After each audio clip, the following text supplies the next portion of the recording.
Adequate notice of this meeting was provided and published in the Asbury Park Press and the Ocean Star on January 5th, 2018. Copies of the agenda were provided to the newspaper, posted on public bulletin boards, and the Township website. At this time, please silence or turn off your cell phones. Roll call, please. Councilwoman Zapsik. Here. Councilman Halloran. Here. Vice President Crate. Here. Councilman Mumolo. Here. Councilman Fosman. Here. Councilwoman Ponterero. Here. President DeYoung. Here. Thank you. Everybody, please rise for a salute to the flag and a moment of silence.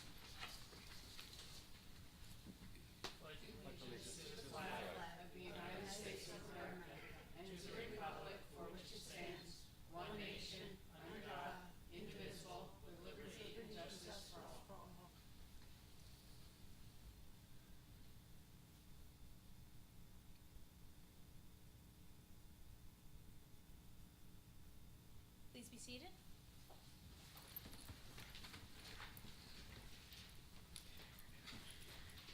First up for our presentations this evening, we have David Richards, Special Olympics gold medalist. Can I have the mayor and Councilwoman Zapsik please join me down?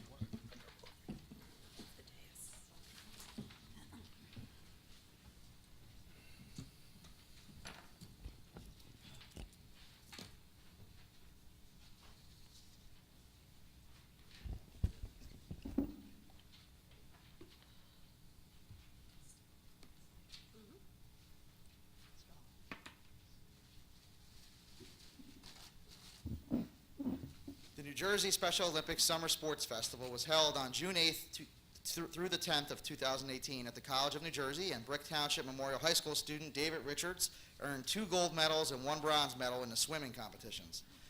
The Special Olympics is a global organization that has been servicing athletes with intellectual disabilities by providing sports training and competition since 1968. The Special Olympics New Jersey currently serves more than 24,000 athletes and hosts a summer sports festival, which is a multi-day event where athletes from the Garden State compete in a multitude of events. The 2018 Special Olympics Summer Games showcased the awe-inspiring abilities of athletes with intellectual disabilities, promoted the ideas of acceptance and inclusion through sport, and celebrated the transformative power of the Special Olympics. David Richards competed in 4 swimming events, earning individual gold medals in the 50 freestyle and backstroke, and a bronze medal in the team medley.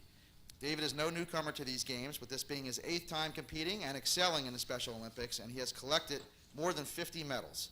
In addition to swimming, David also excels on the Point Pleasant Pirates Challenger football team and is an assistant coach for the Brick Memorial High School wrestling team. On the wrestling team, David works alongside head coach Mike Kiley, who attended the games with David's parents and credits David's athleticism and physical fitness to his hard work and commitment to the sport he loves and his willingness to share his many gifts and talents with other athletes.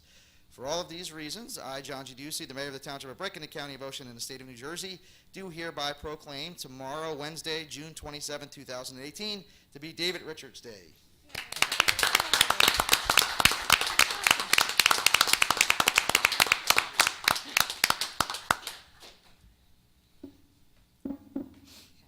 So, David, what happens when you're on the council and not the mayor is that you don't get a day from us, and he gets to take all the best stuff. So he said everything about you that I was just talking with your mom and dad about. But that's pretty impressive because in addition to the sports that you medal in, you also play football. You're also a wrestling coach. So obviously you've made a big commitment and dedication to athletic pursuits. And when I met you this evening, I had said that you were an inspiration to me, and I'll tell you the reason why. There is an American author named Regina Brett who has written a book called God Never Blinks, 50 Lessons for Life's Little Detours. And lesson number 46 is, regardless of how you feel, every day, get up, dress up, show up, and never give up. Now, I would venture a guess that in all the training that it took to get you to the Special Olympics, there were probably more than a few days when you didn't feel like doing one or more of those things. Am I right? But you did it anyway. You did all 4 anyway. You got up, you dressed up, you showed up, and you never gave up.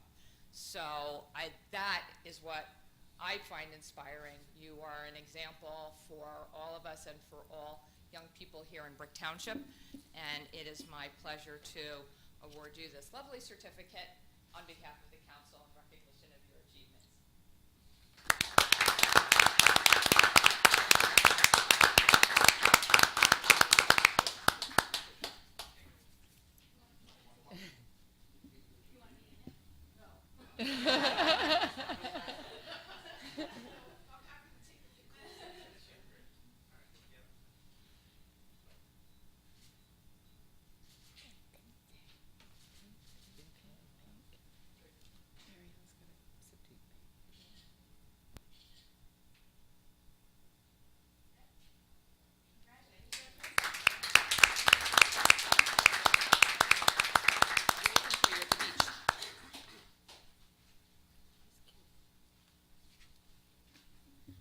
Next, I would like to invite up Marguerite Weiss for Dystonia Awareness Month. Mayor?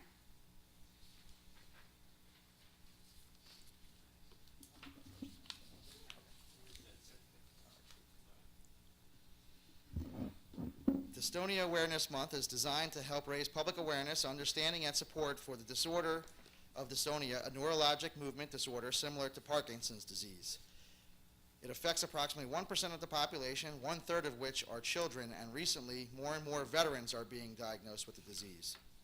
It has an array of symptoms such as painful, prolonged muscle contractions, which are involuntary, abnormal, and often repetitive movements and postures. These symptoms can significantly interfere with a person's daily life by impeding those affected from the ability to perform simple daily tasks such as the ability to walk, speak, get dressed, or control the posture of their head. There are limited treatments, and currently it has no cure and is commonly misdiagnosed, delaying access to appropriate medical care. Sufferers live by the slogan, "Never give up." Dystonia Awareness Month will help provide better understanding and compassion for those affected with one or more of the various forms and the impact that the disorder has on the individuals as well as their families. For all of these reasons, I do declare June 2018 to be Dystonia Awareness Month. Please.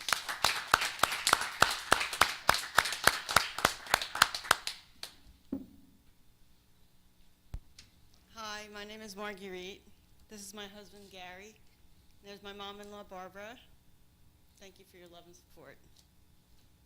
Mayor Ducey, Debbie, your administrative assistant, council members, all assembled, fellow residents, thank you for this opportunity to put a face to a neurological disorder that many of you may have never even heard of.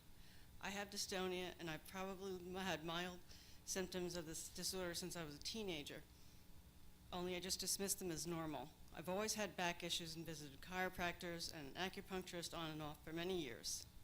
About 5 years ago, my symptoms became markedly worse, beginning with an abnormal gait which looked like a gallop. This worsened over time until chiropractic was not providing any relief. X-rays indicated that I had some arthritis, so I met with an orthopedist.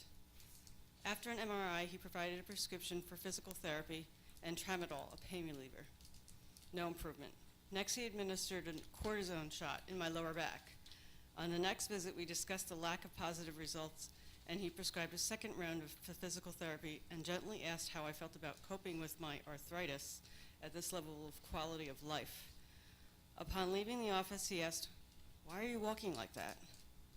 It was during the second round of physical therapy, at which time I began to get more and more frequently stuck, that my physical therapist said, "Something else is going on here." She just happened to do her internship under a neurologist, and after speaking with the orthopedist, she was given the go-ahead to contact the neurologist and see if he would accept me as a new patient, and he did. I walked into his examination room, and he said, "You have dystonia, and we can help you." And I thought, oh my gosh, I have dystonia. This thing has a name. We started trying different medication therapies, but nothing worked. After a year and a half or so, and having exhausted all medication treatments, he referred me to the dystonia specialist at Mount Sinai. I must mention that on more than one occasion, he remarked, "Why do you walk that way?" So after the initial visit with the dystonia specialist, we tried more medications, no luck with them. So we tried Botox injections in my back. No effect except that I had the back of a 25-year-old, and I could do all my food shopping in the dented can aisle due to my increased immunity to botulism. Then we moved on to Botox injections with sonograms to avoid vital organs, using longer needles with a bigger bore. In the middle of this grand experiment, my torso began to twist. And by the end of it, I was in a wheelchair and using a scooter at work. Finally, the dystonia specialist, who was also puzzled and asked, "Why do you walk like that?" referred me to the brain team to see if I was a candidate for DBS, deep brain stimulation. After a battery of tests and more puzzled looks and queries. You guessed it, why do you walk like that? It was decided that I was a candidate for DBS. By that point, I was no longer working, able to run errands or complete simple tasks. I was basically stuck at home getting around our house by leaning on my forearms or on the palms of my hands. So we were ready and able to wrap our heads around the idea and started the paperwork and pre-op testing immediately. We met with the neurosurgeon who, by the way, never once asked me, why do you walk like that? But instead intently stared at me, so much that he apologized several times. He explained the procedure and stated that there was a 70% chance of improvement. He couldn't say how much of an improvement, but said that there was a 70% chance of some kind of improvement. He asked if we had any questions, and I asked, what kind of questions should I be asking? My husband had one question that was, how many of these have you done? His answer, over 900. We said, sign us up. Surgery was scheduled. The first electrode was implanted in the beginning of March 2016. The second a month later in April. 2 weeks later, on April 15th, the pulse generators were inserted under each clavicle and the leads pulled down and attached. And in May, after an initial programming of my new brain pacemakers, I left the office in a wheelchair, but that very next morning, I woke up, put my feet on the floor, and walked out the bedroom and across the living room.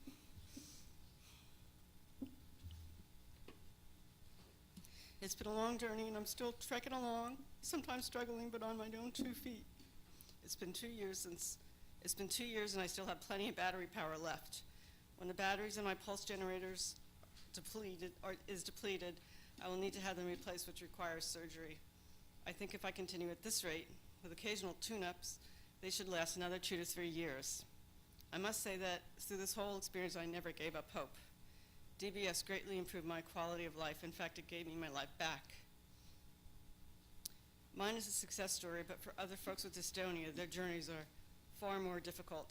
Each person's symptoms manifest in different ways, and each person has their own unique story. It is my hope that by sharing my story with you, that by increasing awareness of this debilitating disease, if only a little at a time, that people who suffer with dystonia will never give up hope, that they will be diagnosed and treated more quickly, and that ultimately there will be a cure. Thank you so much for listening to my story.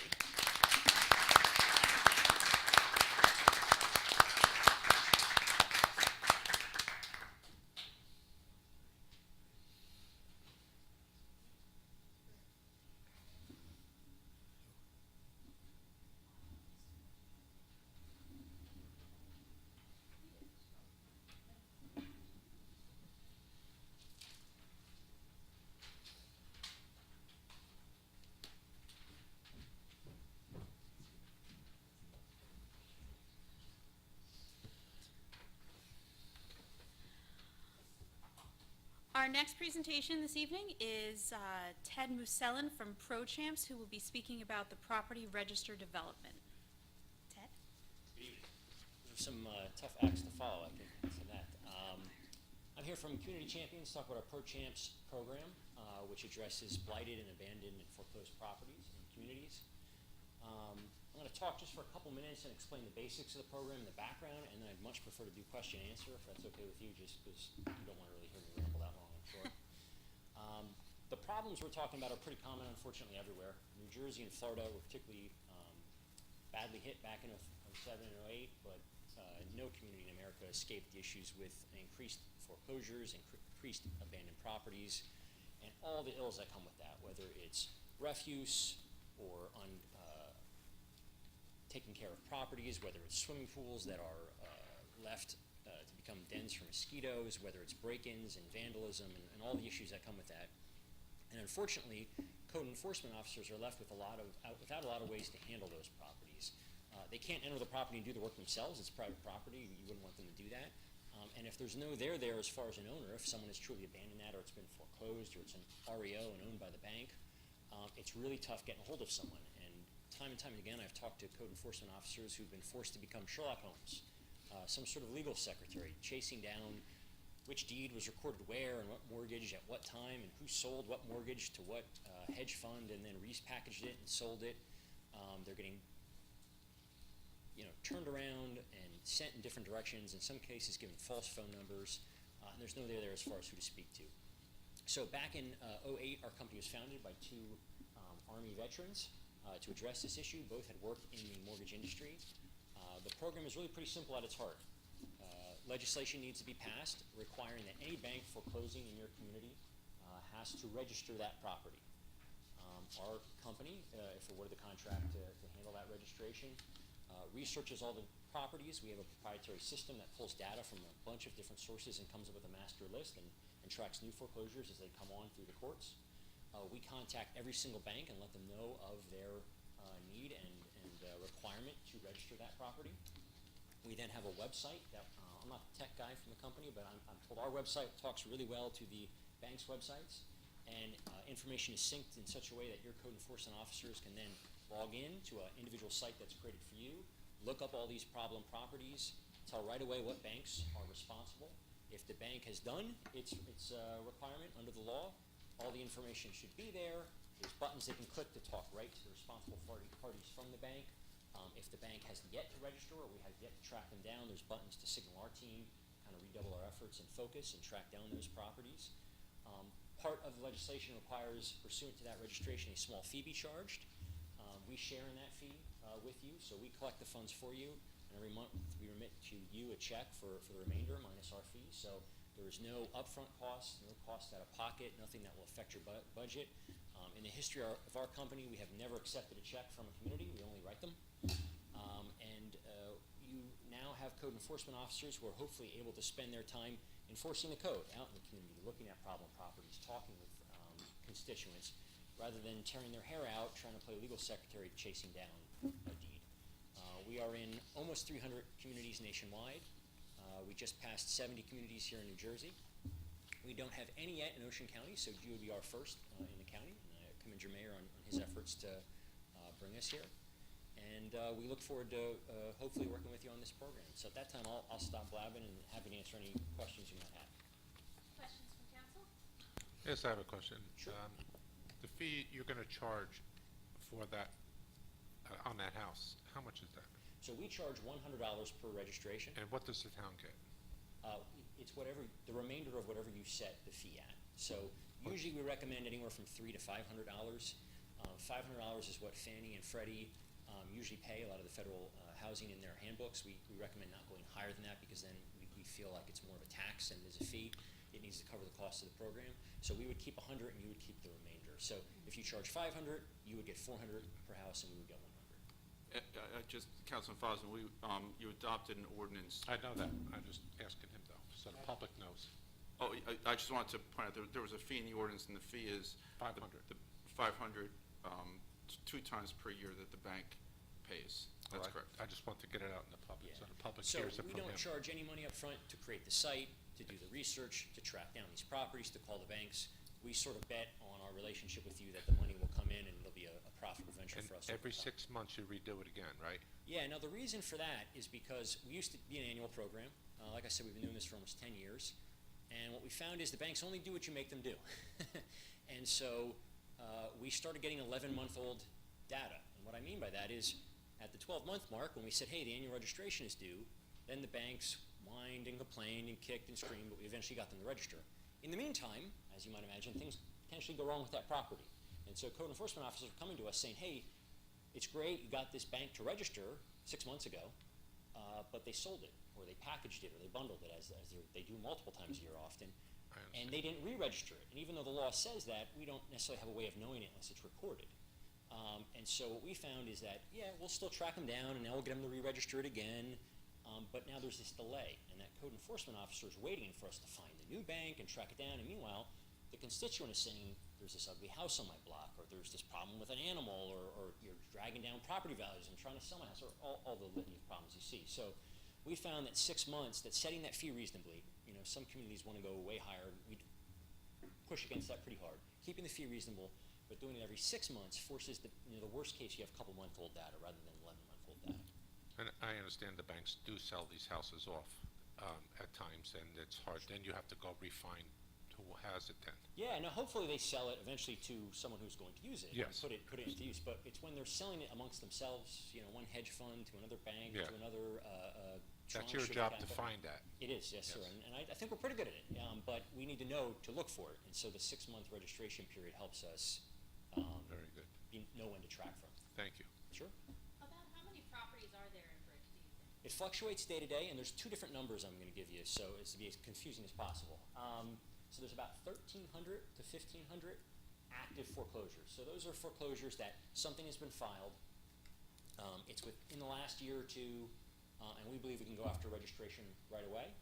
There's another couple hundred, maybe as high as 500 or 600, that we think are possible foreclosures. Well, what do I mean possible foreclosures? Well, obviously, we only do a cursory look at the data until we're engaged. And those are ones where we saw filing within the last 5 or 6 years, but never saw something finalizing it, like a use of occupancy certificate or a sale to someone else. So it's likely something just wasn't filed properly, or it was sold to another bank, or something happened like that we're going to research anyway. So we would anticipate anywhere from 100 to 200 registrations a month. And I give a range just because it really comes in waves. For instance, banks, I guess out of the goodness of their hearts, don't do a lot of foreclosures around the holidays, but then they'll do a whole bunch in the early spring. And then everyone gets a little lazy late spring, early summer, but then late summer we see it come roaring back. So you'll see probably as low as 100, 80 to 100, but then you'll see months you might get 200, 300. In the beginning, because there's a backlog, it could be many times that, but we don't make guarantees on numbers just because it can be a bit of a crapshoot sometimes. Understand. This housing information is only known to the township. It can't be handed out or sold to a developer or somebody else. That's can it? correct. So it is a database we create. You don't sell it? We do not, sir. No. That is, it is your data. We only do what you want with it. The only way someone could get it potentially is some sort of freedom of information. Obviously, we're going to comply with state and federal laws, but that again would be with the direction of your team here. Excuse me, Joanne, is that going to be available to the public or not? Well, we would research at that every time we receive a developer request. Jim, the information I think you have is, generally speaking, publicly available.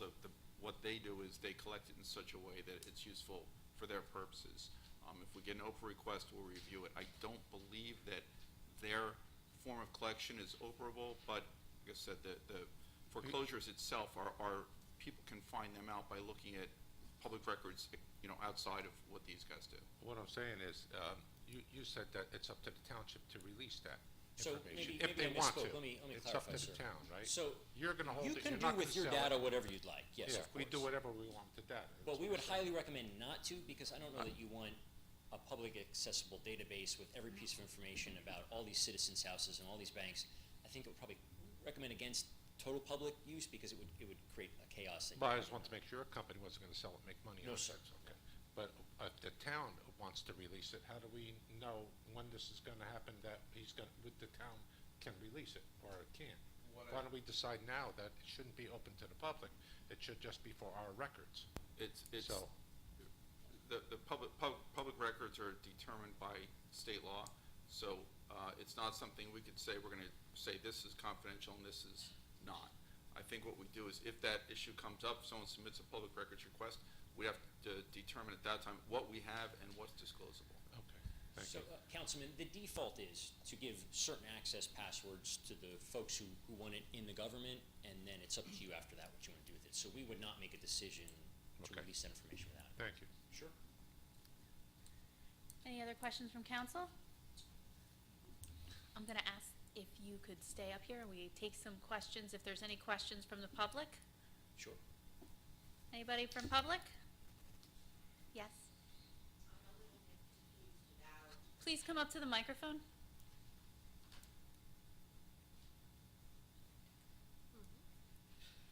Hi, my name is Nan Call, and I'm sorry I didn't get your name, but I will because you're sitting behind me. Please return to your chair afterwards so I can.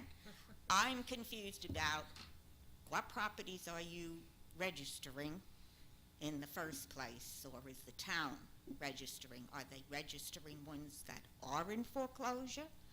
Are they registering ones that have a mortgage and those that don't have a mortgage? This was never really thought out, and they left out the biggest ingredient. Those of us who are we, the people, who are supposed to self-govern. So there's a lot of questions.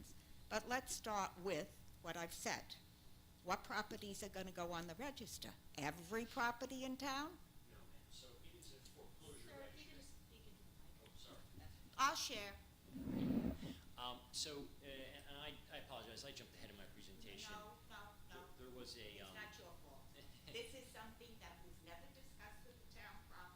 You both have to speak into the mic if you want the people Hi, on. come, we'll look like we're Sonny and Cher. an unmarried couple, which we are. Oh, I am. I was married for more than 50 years, but now I'm not married, and I don't see anybody in my future, so I'm not going after you. Fair enough. Well, if I can answer your question, ma'am. Yes. So, I believe it was several weeks, if not several months ago, there was a hearing and council approved an ordinance that went through some of these details, but Excuse me. They had no "we the people" comments up until Okay. 2 weeks ago when Well, they pulled it. I wasn't part of that, so So let- we let don't me- want to get into that, so therefore Ms. as Cole, one of please the let him people- answer. Thank you. Excuse me, yes, I will. So I don't know anything, and it's Okay. because it wasn't discussed. Well, let me take a stab at answering. Yes. So it is not all properties. It is properties that are in some state of foreclosure. So Okay. the foreclosure action was filed, but a lis pendens was filed. It could be at sheriff's sale, scheduled for sheriff's sale. It could be what we call REO, which means real estate owned, meaning the bank has bought it after a sheriff's sale. So no common citizen, no regular person, whether you have a mortgage or not, is going to be affected. It's only once it goes into the foreclosure and when a bank has said, we're going to take this property, then this ordinance would kick in. Thank you for that. Sure. And the other is, I believe there was possibly a business firm that you are employed by or own that was mentioned. I didn't catch it. Yeah, the company is out of Melbourne, Florida. It's called Community Champions. Community Champions. Yes, ma'am. And you get some money for this. The town Me contracts with personally or you. Community Champions? You are Community Champions. Fair enough. Yes, Whether you we own do. it or work for it. Yes, so we're a for-profit company. We administer the service, like I said, in almost 300 communities nationwide, and hopefully this would be our 73rd, I believe, in New Jersey. We're paid for the service of creating that database, monitoring the site, hopefully beating up those banks and yelling at them to get you to sign up. It's nothing that comes out of your budget, though, so it will not change. They never write us a check. When the banks register, they pay a small fee. We share in that fee, so it's sort of a revenue sharing. It actually creates revenue. How many times can you say that about a policy in government? Yeah. Great, and I would appreciate after we finish this part that you do give me some information on how to contact you. Absolutely, happy to. Thank you. Yeah. All right, any other questions? Anybody else? Mr. Finelli. I'll say right from the, you say there's 1,300 Come up to the microphone. in brick, Yes, sir. 1,300. He asked if there were 1,300 homes that are foreclosed in brick. Please speak into the microphone. That's my question. Yes, so not 1,300 that are abandoned and vacant, but 1,300 that would qualify for the program. So that's any state. That's 1,300 where a mortgage foreclosure action has been filed, but it could be a year till that person or family moves out. Some of those 1,300 are real estate owned, meaning they were foreclosed on maybe a couple years ago, and now the bank holds it in trust, or is maybe renting that property.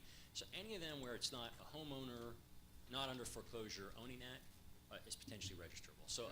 We about average? Well, you're pretty high, actually. You're top 10 in the state as far as number. You're up there with Atlantic City, had a little over 2,000. Camden has about 1,800. Jersey City has about 2,200. So I think you were like number 8 or 9 in the list. You got to remember, Jersey's a lot of little municipalities, so there's a lot that have a couple hundred. A lot of this related to storm damage from Sandy? Or- Yeah, so I said at the beginning of my presentation, Florida and New Jersey are two of the states we operate the heaviest in. We have about 55 in Florida, and we have about, this will be potentially our 73rd in New Jersey. Both of those states had pretty aggressive mortgage lending back in 07, 08, and pretty aggressive mortgage lending is the nicest way I can put it. And then both saw a number of natural disasters, a lot of economic impact. So for instance, we have over 20 community partners in Atlantic County. Well, they were hit to some degree by the storm, but they were also hit by 28,000 casino jobs, union, wage-paying casino jobs being lost. So it's a little different everywhere you go, the cause of it. I will say the current rates of foreclosure are still a little higher in New Jersey. I think it's like 1 in every 256, where nationwide it's like 153. So it's still higher in New Jersey than the rest of the country. But it's coming back towards normal over the last 10 years. Hopefully no more natural disasters to push that up. Anyone else? Seeing none, thank you so much for coming. We are now moving on to our consent agenda. Madam Clerk. All matters listed under item consent agenda will be enacted by one motion in the form listed below. If discussion is desired on any item, this item will be removed from the consent agenda and will be considered separately. Okay, Resolution 49 is off the agenda and will not be considered for tonight. Resolution 4-1, comments and recommendations of the 2017 audit. This resolution confirms compliance with the local finance board regulation that members of the governing body have reviewed the township's 2017 annual audit report. Resolution 4-2, acceptance of the 2017 audit. This resolution accepts the 2017 audit and the corrective action plan prepared by the township's chief financial officer. The corrective action plan was developed to address one finding. While reserve accounts were set up in the grant fund for several grants that were related to ordinances in the capital fund, the charges against the appropriated revenues were not being accounted for in the grant fund. Our CFO has implemented written policies and procedures for grant fines to prevent any potential compliance violations in the future. Resolution 4-3, authorize insertion of Chapter 159 Clean Communities Grant 2018. This resolution authorizes the insertion of $158,713.34 Clean Community Grant for 2018. The township uses these funds to offset the salary and of our recycling coordinator and for equipment and supplies that assist our efforts on beautification and recycling. 4-4. Mayor? Thank you. This resolution is pretty simple. It's, we're going out to bid for roadway improvements, paving, et cetera, for Toonsbrook Drive. And I know there's a lot of people for a couple years now that have been asking for that, and we were waiting for houses to elevate over there because one of the roads that's on the water, and it seems like it's time to be able to do it finally. Thanks. Thank you. Resolution 4-5, authorize receipt of bids, storage facility at Drum Point Sports Complex. This resolution authorizes the receipt of bids for a storage facility at the Drum Point Sports Complex. The steel prefab 45 by 100 Butler building will house the Parks Department equipment. Resolution 4-6, authorize award of bid property register development. This resolution authorizes an award of bid for property register development to property registration champions, also known as Pro Champs, at a rate of $100 per bank registered foreclosed property. As outlined in their presentation earlier, the company will be charging $500 per property. Their fee will be dedicated from the amount collected, and the township will receive the balance. 2 firms submitted the request for bids. Both firms were interviewed with Pro Champs, providing the preferred strategy and optimum financing. Resolution 4-7, authorize award of bid HVAC services, municipal complex, and all other township facilities. This resolution will authorize award of bid for HVAC services to Jersey State Controls for HVAC services at the municipal complex at a rate of $138 per hour, and Dash Mechanical for HVAC services at all other township facilities at a cost of $90 per hour. 52 bidders were notified.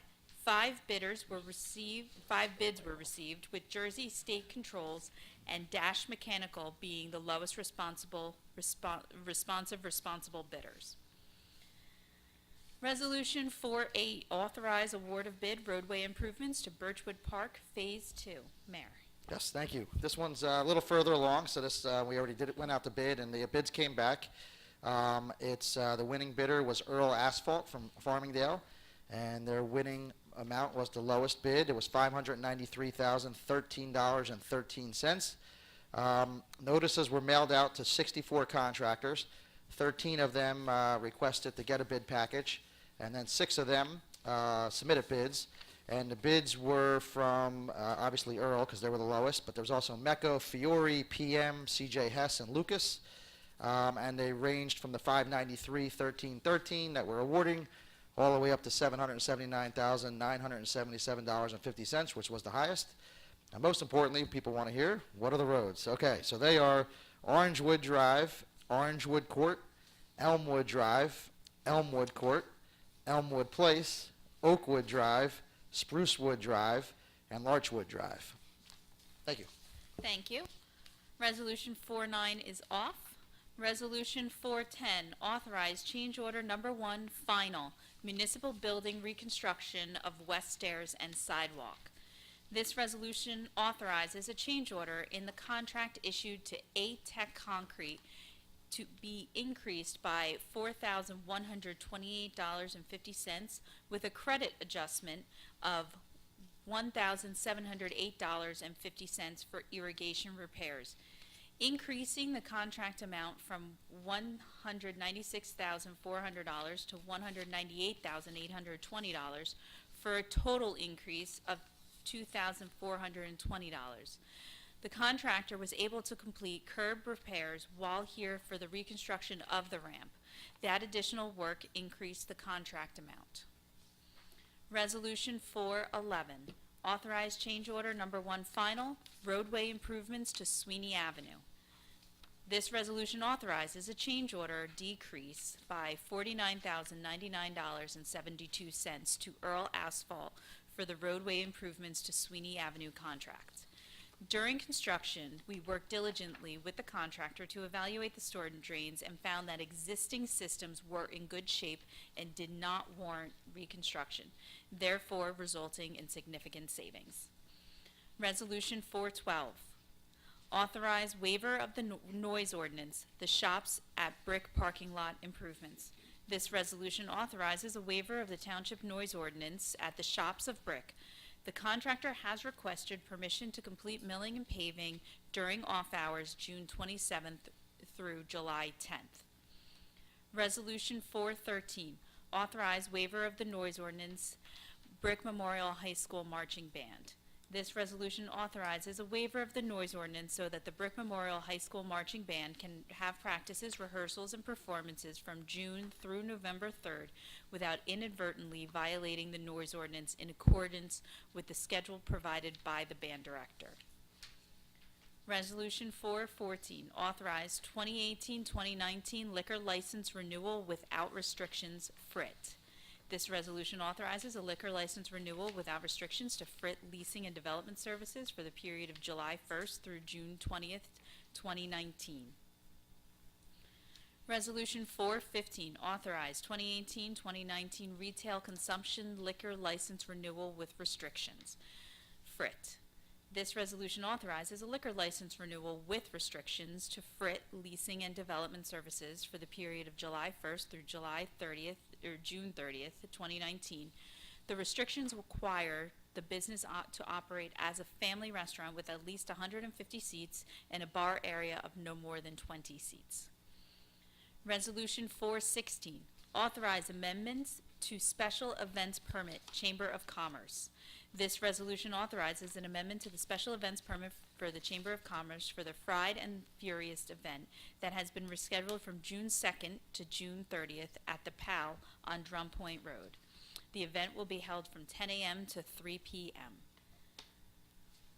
Resolution 417, authorize placements of tax liens for property cleanups. This resolution authorized the placement of a tax lien at 103 Bayview Drive in the amount of $60.29, 127 Baywood Boulevard in the amount of $219.28, and 221 Swan Beach Drive in the amount of $294.43. Resolution 418, bond releases and reductions. Madam Clerk. Yes, 418A is a performance bond release for Francisco Salas on Gale Road in the amount of $3,500. 418B is an inspection fund release for KLM Construction LLC on Route 88 in the amount of $542.50. Thank you.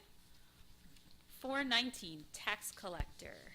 Mrs. Bergen. Thank you. 19A, tax overpayments for the year 2012, Block 1405.04, Lot 56, in the amount of $17.05. 19B, tax overpayments for 2018, Block 382.39, Lot 2, in the amount of $106.24. Block 1192.16, Lot 25, in the amount of $242.14. 19C, redemption of a tax sale certificate for Block 1227, Lot 599. 19D is a refund of an additional credit, 100% DAV, Block 1340.17, Lot 48. Very good. That ends our consent agenda. Any questions from council? I have a question. On 4-7, Dash Mechanical, it looks like they have a not to exceed of $55,000. Does that go for Jersey State Controls also? It doesn't specify which one it's for, or both of them, or is that combined? And I that's don't- number 3. I don't believe it's combined. Bear with me 1 second. They're two separate Contracts, right? contracts, correct. And so, number 3 says that, open-ended contract not to exceed $55,000 per year with funds to be certified. Which one is that for? The not to exceed amount of,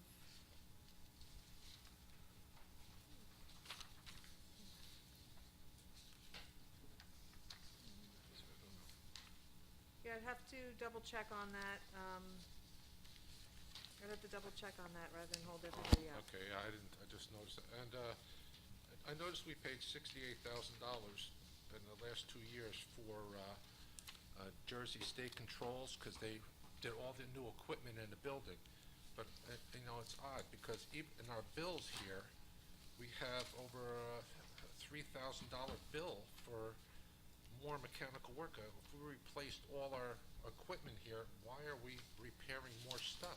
I thought it was all replaced, and we only do it one time. And it's odd that much, unless, because it wasn't included in that $68,000 in the whole thing. Wouldn't we want to do it all at one time instead of 2 years later replace a $3,500 piece of equipment? It doesn't make sense. Well, But if I'm you- sure that it makes sense to somebody who's not here to speak to it. We have a Department of Buildings and Grounds, and they refer to these folks when a piece of equipment needs some attention or something isn't working correctly, and they come and they make the repair. There's always invoices that back up the work. There's always information from our Buildings and Grounds crew as to why they made the phone call, and I just there's a think- process to it. It's, Yeah, I know. Well, I did this, I thought everything would be replaced. You don't have to worry about it again for another 15 years at least.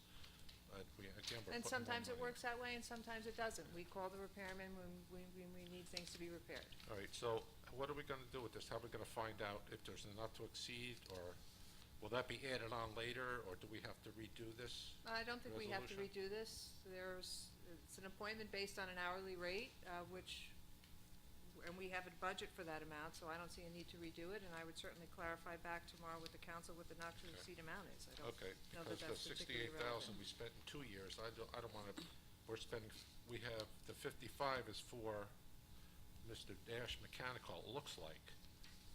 And that's on the rest of the equipment in town, and this Jersey State Controls is just in the municipal building.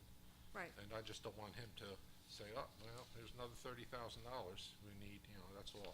Well, he can't do that, because he can't come here to make any repairs unless we call him and tell Right. him that something is needed. So he can't show up and decide that he's gonna work on something because Right. he's aware of a budget amount that we have. There's a process to authorizing a service call, Well- authorizing work. If we're doing a not to succeed for Dash, we should do it for Jersey State too. Because if it goes over that, there's gotta be a problem. If it goes over our budget amount, then we I don't know have what's- discussions I don't know about what it's supplementing budgeted the for. budget amounts to get the work done when things break down. We're a municipal entity and Council things do President? break down. Yes. May I ask just a question for my clarifications? Under the New Jersey State Public Purchasing Law, we aggregate services. So from that, I would assume that 55,000 is an aggregate amount for the services under this contract, which would be HVAC. Correct, which Is that both? I believe it is, but I don't know. I would rather confirm tomorrow. Thank All you. right, thank you. Anything else from council? Seeing none, open to public? Or actually, I'm sorry. Motion for, call for a motion, please. Motion. Second. Motion by Councilman Halloran, second by Councilwoman Zapsik. Open to the public for questions on the resolutions. Yes.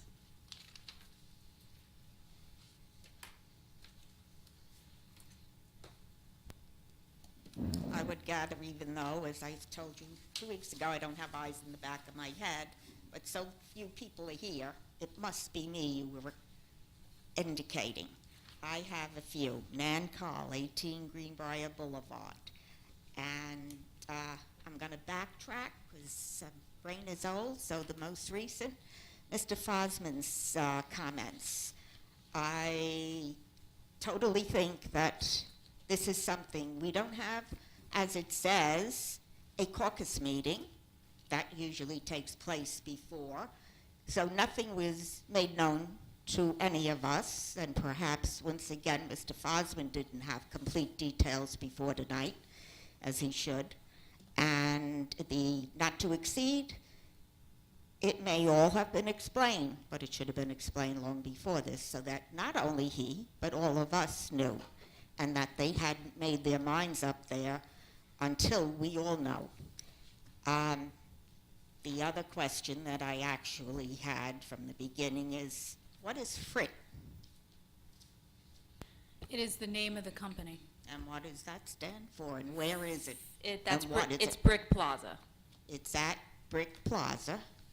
It's whoever owns Brick Plaza. It's Federal the Realty. entire Brick Plaza. Yes. Oh, and it gives a plenary retail, consumption, liquor license They bought it. to the entire plaza. Now, is Brick Plaza the one, because I get them confused, is that the one that's up the road here where ShopRite is? No, it's the one with Barnes and Nobles, and the company bought it. Oh, so up the road further, and that whole plaza now has. I remember when, The company has it. what is the company? You said Realty. Federal Realty. Excuse me, if Yes. I can. Where is the interrupt. premises for Federal Realty that's going to have this consumption license? Both of those liquor licenses are owned by Federal Realty. They are both renewed in the inactive status, so there is no cited premises, so they can put them wherever they choose. And If the that means council they- approves it. That means they can put it wherever they choose, one at each location that they choose, or one at many locations? They can There's put it one any- that's they with can put it- restrictions, they one can- without. They can request to have it put anywhere within the Township of Brick, and the council would have to approve it at that time. Well, it's one's with restrictions, one is without. The restrictions that is not mean to the one location. location? No, the restrictions are relevant to the amount of seats that they have, that it be family-style restaurant, which the council president said earlier. Those are the restrictions. What It's I'm not- trying it's to not get at restri- is- It's not restricted to the location. Will it be one establishment for eating, or can they put it on this end of Brick Plaza, that, another one at that end, and have They multiple have ones two- on the same They license? have two liquor licenses. One has restrictions, one does And not. one doesn't, And they can put them anywhere within the So- Township of Brick as long as the council approves it. but It not doesn't at have to be in multiple that plaza. locations. It It can doesn't, be anywhere, but not multiples of it. Okay. I think I'm getting the idea.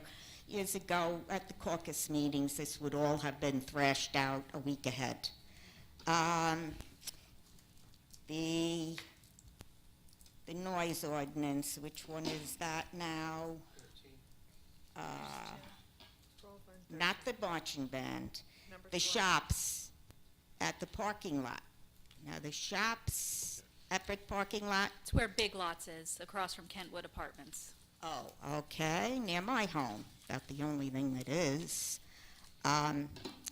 Okay, and since you refuse to hold the caucus meetings, I suggest that you put more information on the agenda. How about giving an address to the blocks and lots? I've said this before. Most of us don't work with blocks and lots, and it's difficult even for me, who's rather computer literate, to take the time to look them up. So would you please start then, as long as you're going to do it like this, put more information under each resolution?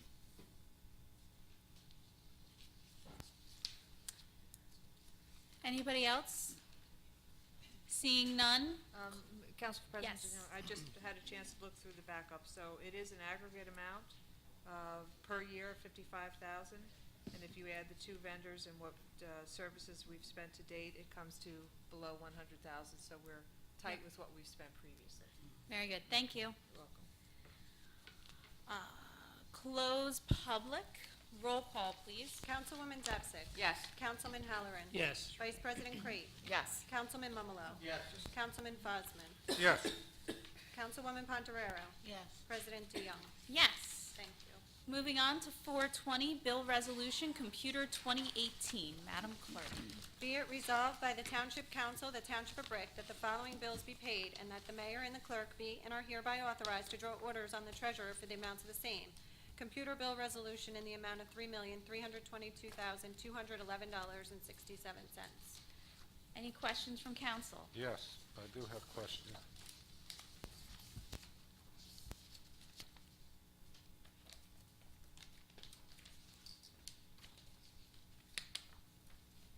And, just for that, on page 26, the chemical feeder that was put in by the Jersey State Controls, and that was, in services for spring was $8,500. I just wanted to let everybody know that. On page 27, it is the Kentwood Construction Apartment Sanitation, is it? Apartment sanitation reimbursement. Can you explain what that is? It's $50,000. I don't know what it's for. Municipal Services Act requires us to reimburse communities for certain services. We reimburse them at a formula that's based on what it would actually cost the township to provide if they provide us the documentation that they paid a contractor.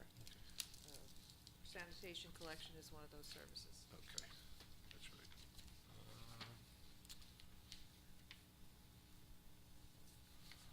That's all I have, thank you. Very good. Can I have a motion and a second, please? Motion. Second. Motion by Councilwoman Pontarero, second by Councilman Halloran. Open to the public for any questions or comments? Seeing none, close public. Roll call, please. Councilwoman Zapsik. Abstain on medieval times and yes to the rest. Councilman Halloran. Yes. Vice President Crate. Yes. Councilman Mumalo. Abstain Meridian Occupational Health, yes to the rest. Councilman Fosman. Yes. Councilwoman Pontarero. Yes. President DeYoung. Abstain CME Associates and yes to the rest, please. Thank you. 421, Bill Resolution Manual 2018. Madam Clerk. Be it resolved by the Township Council, the Township of Brick, that the following bills be paid, and that the mayor and clerk be and are hereby authorized to draw orders on the treasurer for the amounts of the same. Manual bill resolution in the amount of $1,731,517.64. Open to council? Seeing none, can I have a motion and a second, please? Motion. Second. Motion by Councilwoman Zapsik, second by Councilwoman Pontarero. Public comments? Seeing none, close public. Roll call, please. Councilwoman Zapsik. Yes. Councilman Halloran. Yes. Vice President Crate. Yes. Councilman Mumalo. Yes. Councilman Fosman. Yes. Councilwoman Pontarero. Yes. President DeYoung. Abstain CME Associates and yes to the rest, please. Thank you.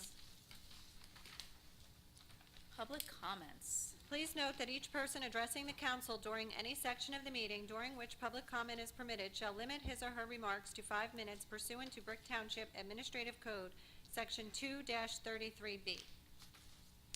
Public comments. Who's first? Mr. Sluka?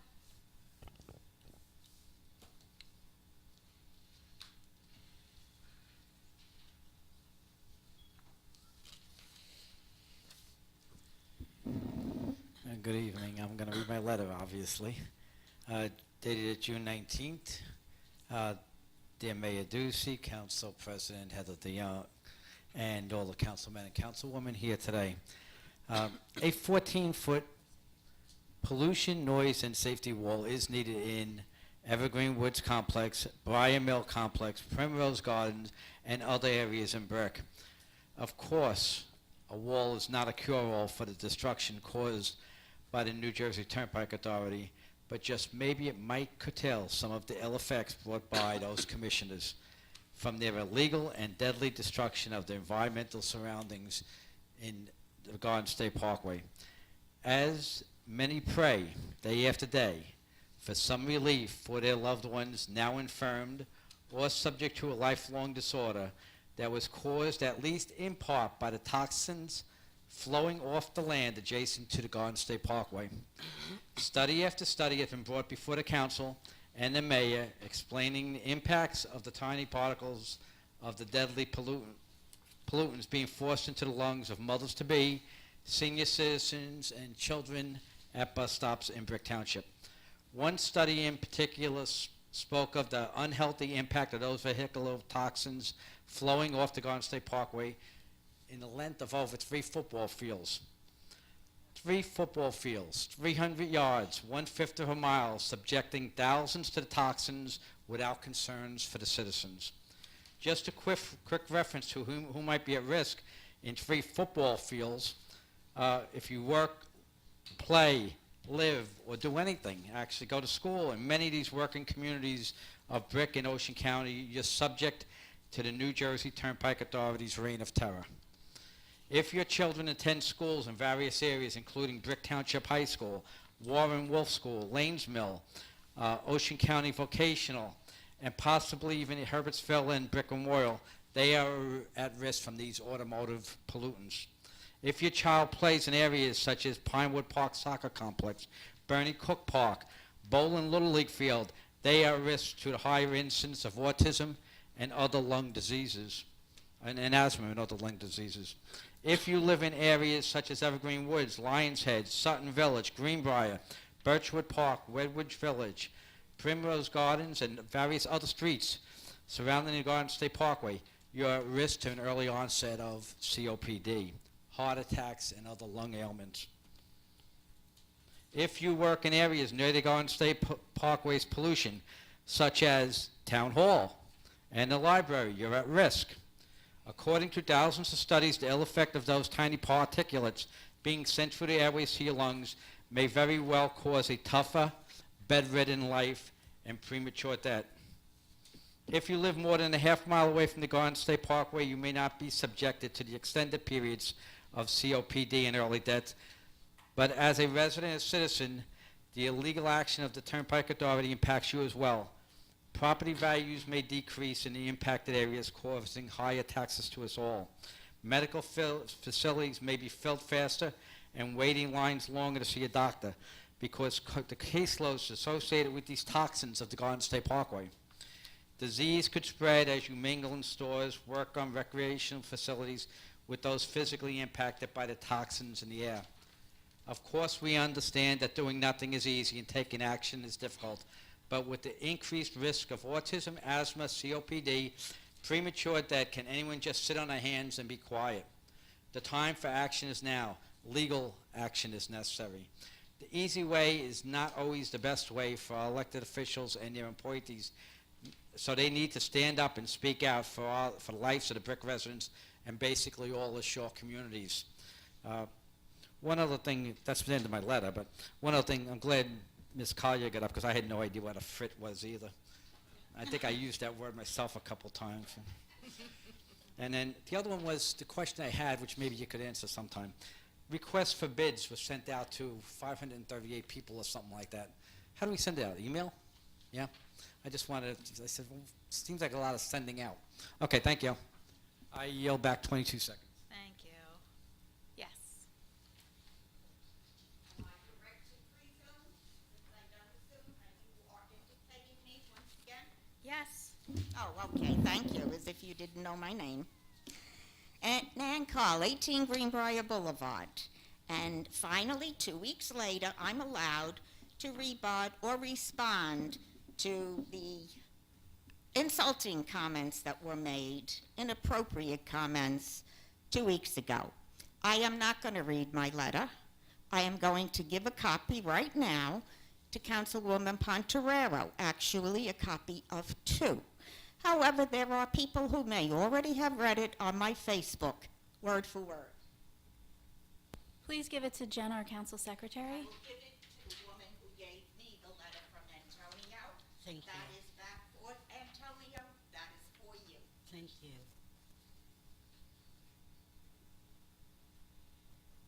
outright told me I could respond 2 weeks later, which is totally improper for a governing body to do. I will say that one comment I wanted to make 2 weeks ago is, when will Antonio ever have the possibility of being recognized here as a student of the month? I don't think while he's in St. Dominic's School, because we don't recognize them here. We shouldn't recognize the brick students here. Let that be in the school. We need more information as the taxpayers. Does anybody at all, I know you know about the DARE team. Do you know about the DATE team? No. Well, the DATE team I've talked about in the past with a different administration, may have been Mayor Scarpelli's, is disability awareness through education. And one of the founding 5 people was a woman I became very friendly with, who now may already have passed away, but certainly was no longer able to participate because she was getting dementia. Helen Springer, a profoundly deaf woman that if you heard her speak, you would never suspect she had a hearing problem. And I'm quite experienced. I have a family member, and I know their hearing is different, therefore their speech. But Helen learned to speak perfectly, read lips, sign, and she was one of the 5. I'm not sure anyone else from Brick was a member of it. I think it is October is designated as Disability Awareness Month. Might be nice if you would look into. I've mentioned that our current president, Janine Niamera, is the president. The fact that I'm the vice president is very incidental because I'm not looking for anything as vice president. All I do is cover for Janine when she's not there. But I attend every meeting, always have, since I came to Brick, basically, when right after Freeholder Jim Mancini, Lord rest his soul, appointed me to it. And I've recently been reappointed. I did forget, I told you the story where I almost hit a young fellow walking along towards the parkway as I came to make the turn to come into our parking lot. I didn't mention the day of the election. I found out my next door neighbor, if I tell you she's 88, she'll probably have a fit, got hit by a car. Her husband, who's much older, was in Burnt Tavern, it's Willow Springs now, across the way on the other side of Burnt Tavern. And apparently she was coming back to Greenbrier too. And at that age, got hit by a car. Is it because we don't have a light close enough, or enough crosswalks, enough path walks? But you're going to do something about that. Oh yeah, sure, the pedestrian and bicycle. So I can already see the council president is looking at the time, and she's not going to allow me to say anything else. So with that, I'll take my 2 weeks and I'll write articles in Facebook and post them and refer to them here. Thank you for the letter, Ms. Call. Next.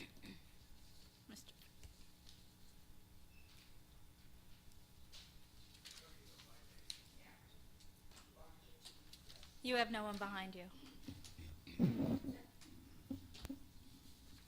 I got my estimated tax bill, and I have a couple of questions. Number one, can we pay these by credit card? Is there a fee associated with that? Yes? Yeah. Okay, what is it? Anybody know? 2.5%. Oh.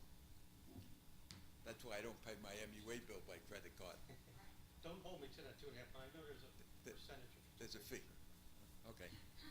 Don't get a freebie. My second question is, I know this is an estimated bill. How do you determine the amount of the estimated bill? Does anybody? The tax assessor? The tax assessor determines that based on, do you have any, Tax assessor and tax collector work on that together. they come up with a number? Is it a percentage for everybody, or do you know anything about it, or? I don't know the details, I let the professionals do what they do. Okay. Did you get yours? I did, What percentage did it go up? about my tax. What's your question? Well, mine went up 5%. That's why I'm asking. I mean, I hear all of the, the township is only going up a little bit. Give out the average number for the average house that probably doesn't exist, and everything else is going up a little bit, and the school's going up a little bit. But mine didn't go up a little bit; it went up 5%. To me, that's $600 a year. Now, I don't know where you think I'm going to come up with $600, but that's what my estimated tax bill is. $600, 5% of what it was. To me, that seems like a lot of money.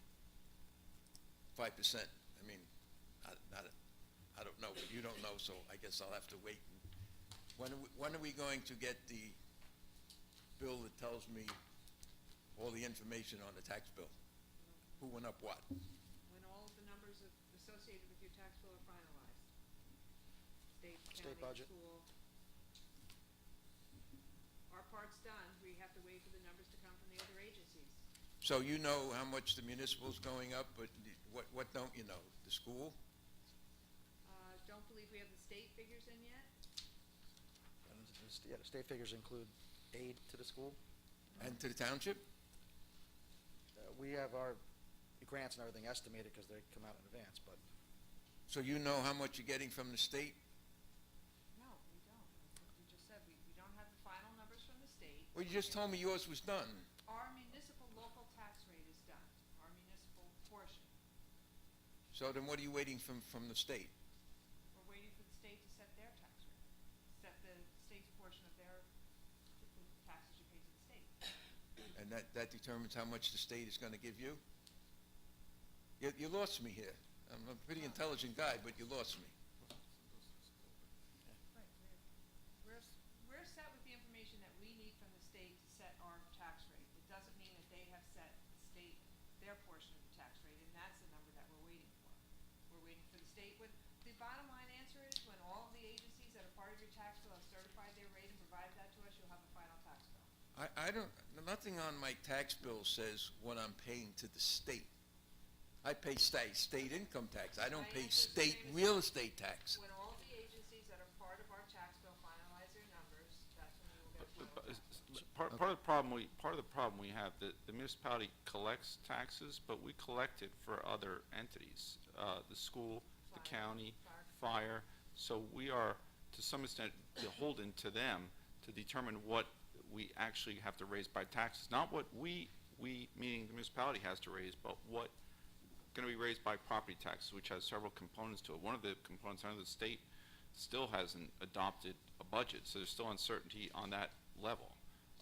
What grants are going to go, what school aid's going to come out of that, so the numbers are still not fixed. And it's not just this year. That happens every year. The tax collector and tax assessor have to establish estimated bills, and it happens in every town in the state, and they send them out. I believe that typically the tax bill is fixed by the third quarter, but I don't want to tell you that it absolutely will be, because I'm not an expert in that part of the I'm process. fully aware of the mess that this state is in and what's going on this week, with our government.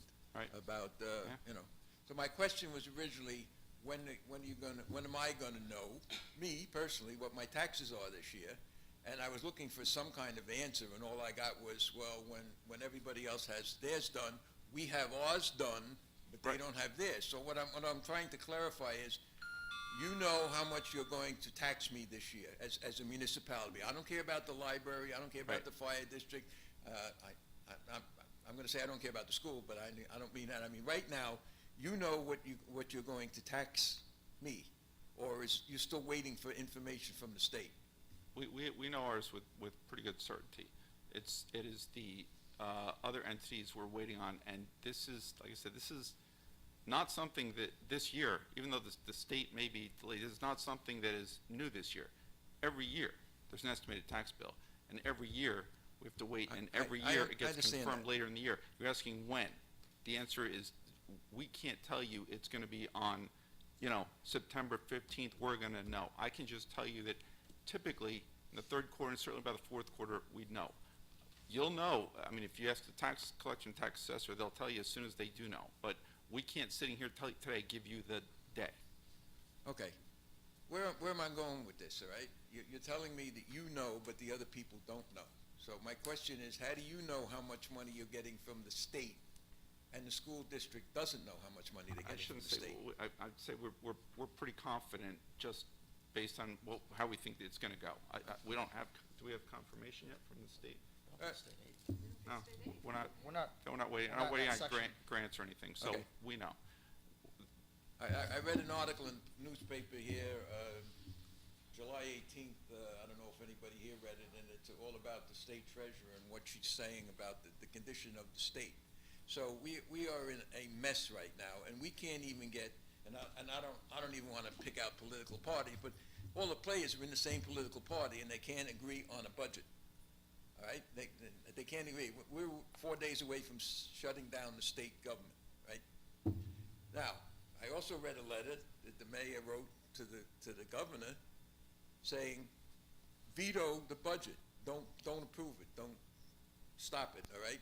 And it was interesting that I wanted to scream plagiarism because of some of the numbers that you put in that letter, exactly what I presented to the board, to the council a couple months ago about the number of seniors in the township and what they're paying in taxes and everything.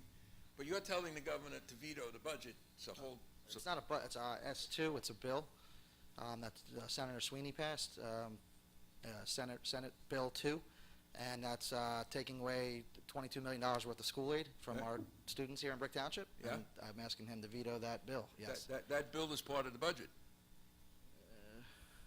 Not really. Yeah, really. The school is waiting to find out how much money they're going to get cut out of their budget. And basically, it's a proposal, and I read the plan, and I go to the school board meetings, and it's a 7-year proposal to cut money out of the school's budget, all right? Yes. And I don't think, they're in bad shape, all right? They're in bad shape.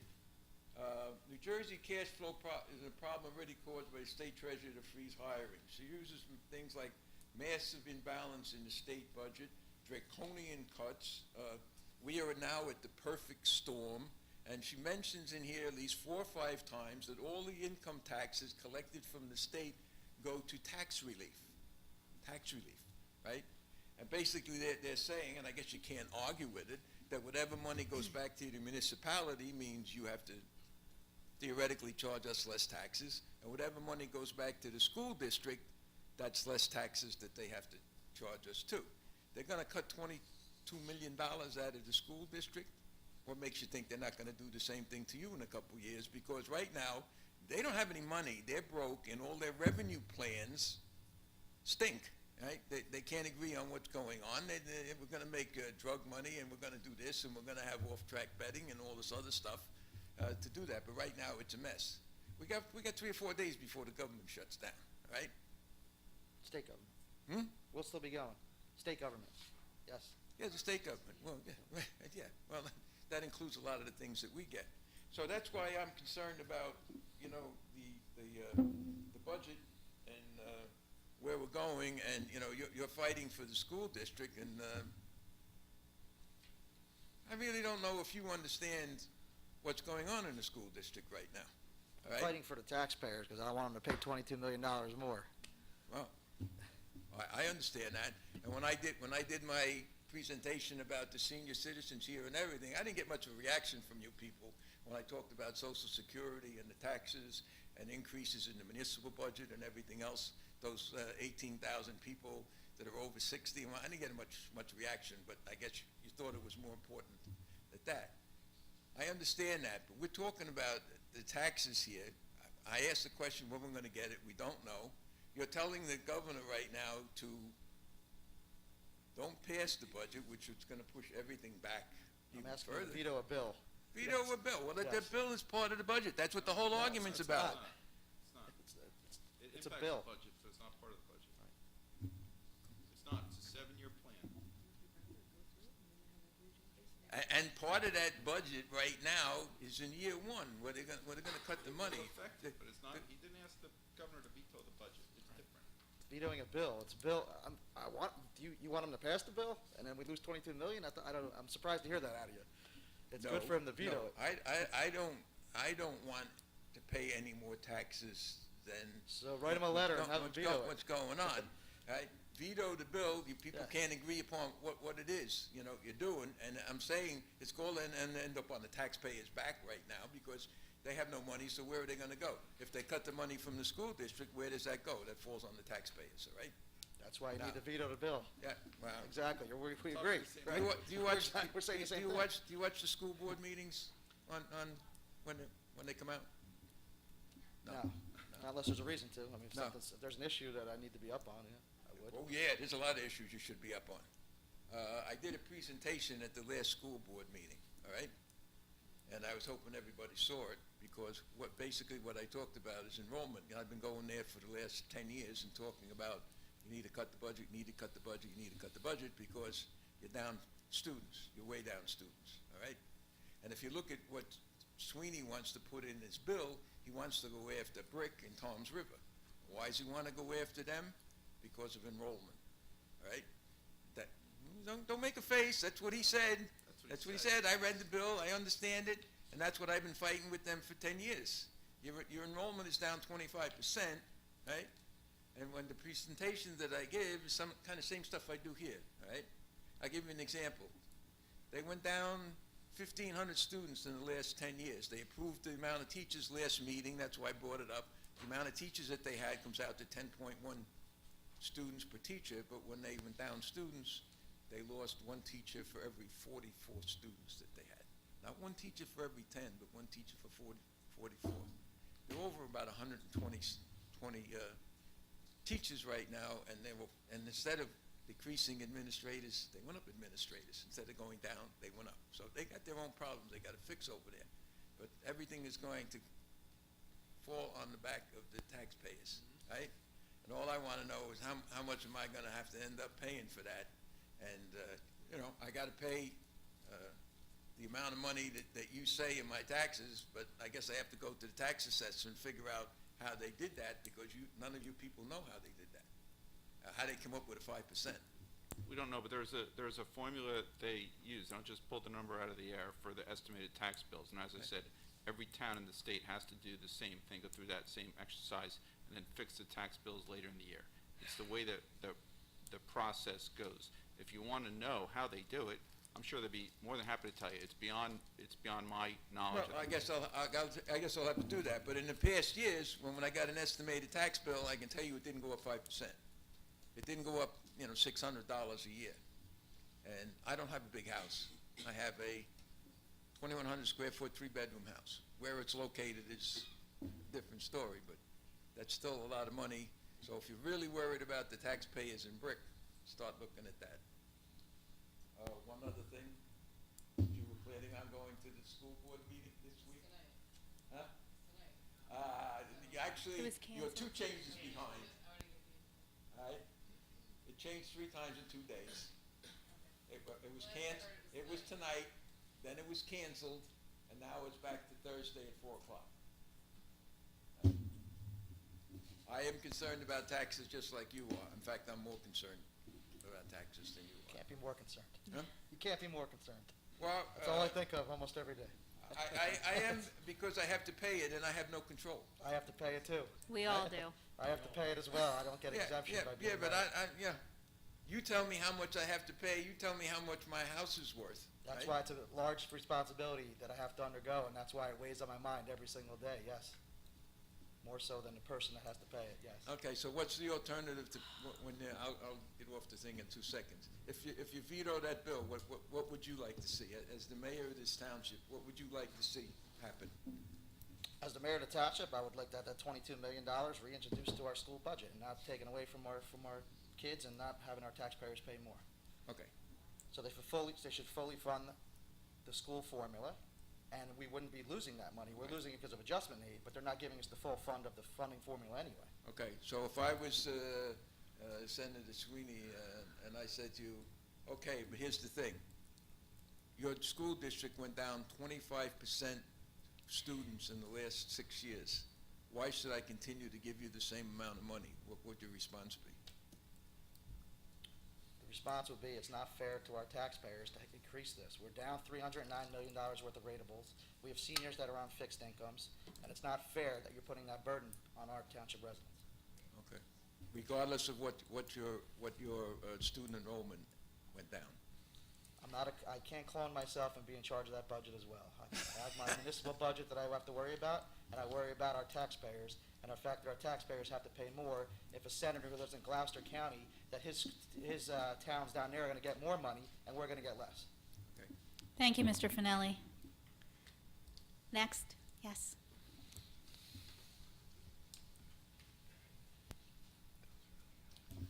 Good evening. My name is Roxanne Jones. I live over in the Laurelton Plaza Apartments off of Route 88 near the junction of Route 70.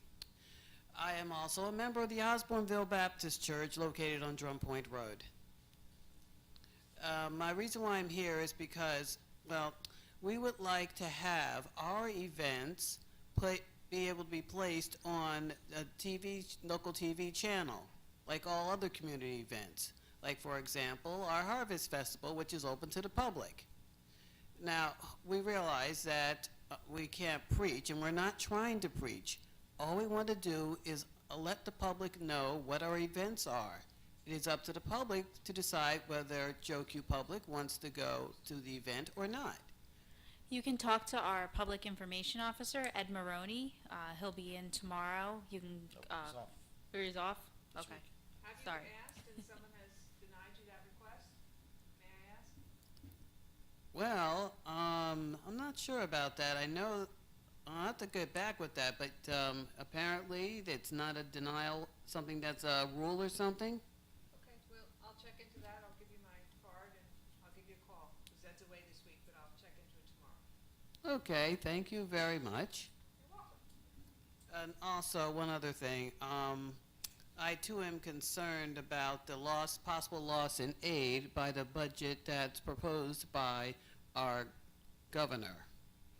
And I am hoping that something can be done by your end. I mean, Mayor Ducey, this is your party. Surely you can explain to the governor and to our Senate president the importance of our keeping our funding up. I mean, I know it may not seem like an important place because we're down here in Ocean County, but, you know, we are people too. It was successful last year, and it was Republican governor at the time. It was still Senator Sweeney. We were successful in keeping that money in the budget. Apparently, it's going to come up every single year until Steve Sweeney gets his way. So we'll continue to fight. It's not about party. It's about our fact that our taxpayers have to pay more, and I don't want them to do that. Okay, thank you very much. Anybody else? Seeing none, close public. Mrs. Bergen. No comments for me, thank you. Mayor. Thank you. All right. I have an update on the beach replenishment, which is pretty exciting. So the north end of town, the south end of town is completed with respect to beach fill. The access ways at 6th, 7th, and 8th still need to be constructed. The taper into Toms River North, which is Normandy Beach, the Toms River portion, is substantially complete, and the pumping crews should be completed today and then demobilizing. So then the pipe where it is at Beach 2 is going to be reversed. So right now it's facing south. It's now going to be facing north, and then they start the northern pumping operation by the end of the day tomorrow. They will begin building the pad at Beach 2 and pipe removal from the south, so that should take about a day. And then from Beach 2 to the north, there's going to be a 1,000-foot fenced work zone that's going to completely enclose Beach 1. And Beach 1 is going to be closed during that 1,000-foot when it's fenced off. And there's 2 boats out there now working, and they're moving fairly quickly because there's 2 of them. So they work at about 100 to 200 feet a day.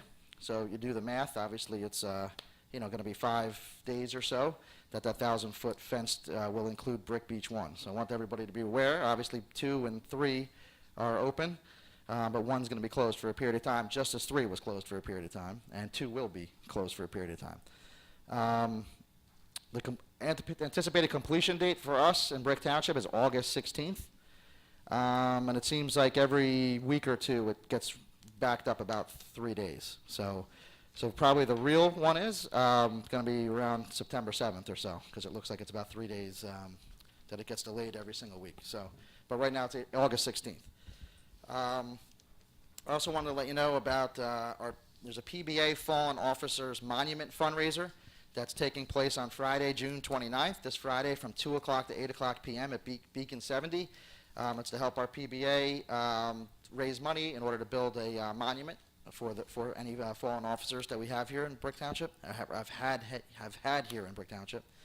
Of course, Summerfest kicks off. It's our Thursday, July 5th. Jesse's Girl Concert begins at 7:30, and there's fireworks. Our 4th of July fireworks are on the 5th. And the Garden Club will be hosting their annual garden tour and tea on Tuesday, July 10th from 10 a.m. to 3 p.m., and you can visit their website for more information. So it's a Garden Club of Brick. Everybody have a safe and wonderful July 4th. Thank you. Mr. Starkey. Fantastic. Madam Clerk. Nothing, thank you. Ms. Hartman. Councilwoman Zapsik. Nothing, thank you. Just want to wish everyone a safe and happy 4th of July. Thank you. Thank you, Council President. Congratulations to David Richards on his accomplishments with the Special Olympics.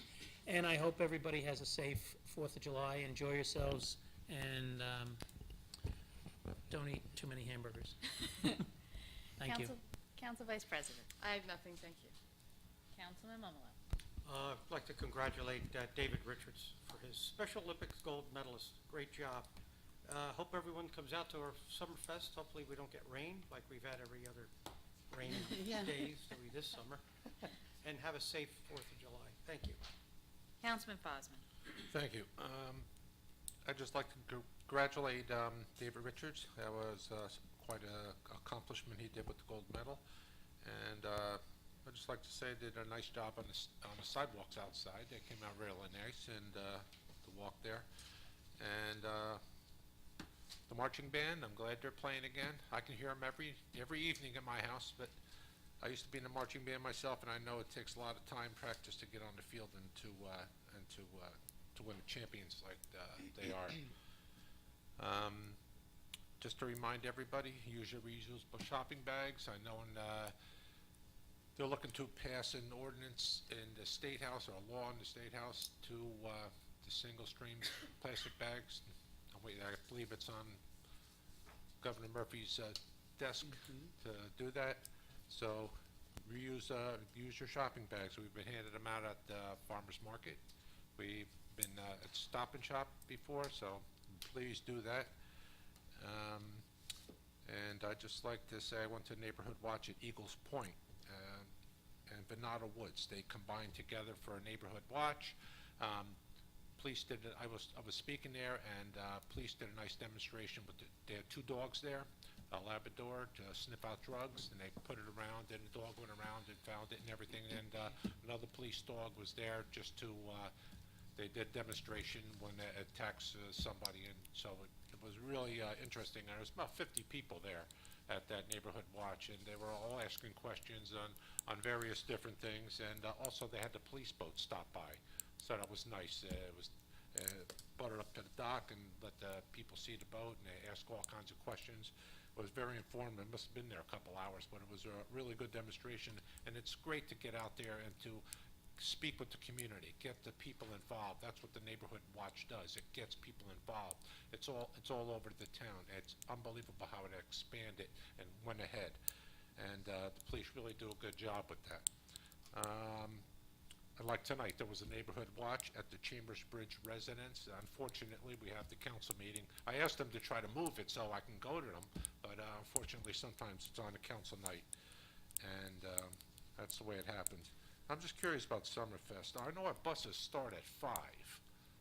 The food trucks are there at 6:30, and the concert begins at 7:30. And just to let everybody know, if they get there a little early, you can get a good seat. You can have some food from the vendors over there. And the concert will start at 7:30. So get there a little early. Even if you have your kids and they want to go on the playground or whatever, it's great. And have something to eat from the vendors. I mean, they make some good food there. They have a lot of good people there. And just like to say happy birthday to my granddaughter Jocelyn. It's July 4th, her birthday. And she's going to be 5. She's going to kindergarten next year. Okay, thank you. Councilwoman Pontorero. Thank you. Congratulations to our Special Olympian that we have in our community. Is so very blessed to have such accomplished athletes like David to really show all of the community that differences within our town make us better. Speaking of differences, there is a Welcome to Medicare seminar which is being hosted for Spanish-speaking persons, and that is going to be on Wednesday, July 27th, 2018, from 3 to 4:30 at the Monmouth Medical Center Southern Campus, 600 River Avenue, Conference Room, 3rd floor in Lakewood. And the space is limited, so they're asking people to register ahead of time by June 22nd, and the number is 732-929-2091, or you can call 1-800-668-4899. Now, since the presentation is for Spanish-speaking individuals, I'm going to try to give the message out in Spanish. Bienvenido a el Seminario del Medicare para personas de habla hispana que pronto serán elegibles para Medicare. Tiene preguntas que hacer, lugar de información, fechas cuando puedo hacerlo. ¿Qué hacer primero? Este seminario responderá sus preguntas. Fecha, miércoles 27 de junio 2018, hora 3 p.m. to 4:30 p.m. Lugar, Monmouth Medical Center, Southern Campus, 600 River Avenue, Cuarto de Conferencia, piso 3, Lakewood, New Jersey. El espacio es limitado, es necesario registrarse antes de los viernes 22 de junio 2018. Por favor, llame 732-929-2091 o 1-800-668-4899. I don't want to hear any you do that comments again? about how I butchered it. Council President, can we do the next council meeting in Spanish? Io parlo italiano. But I want to wish everyone a happy and safe 4th of July. Please take special note of the types of fireworks that we are not allowed to use in our town. Every year there are inevitably injuries that occur, many times to children, for the improper use of fireworks. So I'd like everyone to just check out what fireworks are permitted and what is not, and use them safely and carefully. Thank you. Mrs. Birkin. If I may add something, Councilman Pontorero, thank you so much for telling everyone about that special presentation, but what makes it extra special is that the presentation is being given by Zuma Soto, who is the director of our senior services. So that's Very just an cool. extra special piece that I knew you would want to mention. Yes. Okay, and I just have 2 quick updates on Buy and Brick. We have Urban Coal House Pizza and Bar, where Tommy's Coal Fire Pizza was, and Ed Millward Edodonics on Route 70 have joined. And I would just like to wish everybody a very happy and safe 4th, and we'll see everybody at Summerfest for Jesse's Girl on July 5th. Our next scheduled council meeting is Tuesday, June 10th at 7 p.m. Can I have a motion to adjourn? All in favor? Aye.